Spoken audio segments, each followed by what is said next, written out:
अस्सलाम वालेकुम प्यारे बच्चों, आज हम पढ़ेंगे एक नया हर्फ और वो नया हर्फ है र। ठीक है, ये है रे और इसकी आवाज़ है र।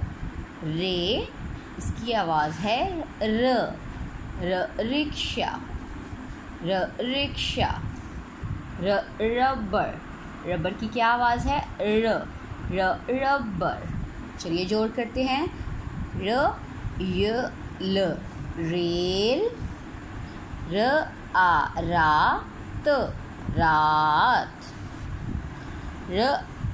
रोटी, रोटी। आजा, राजा।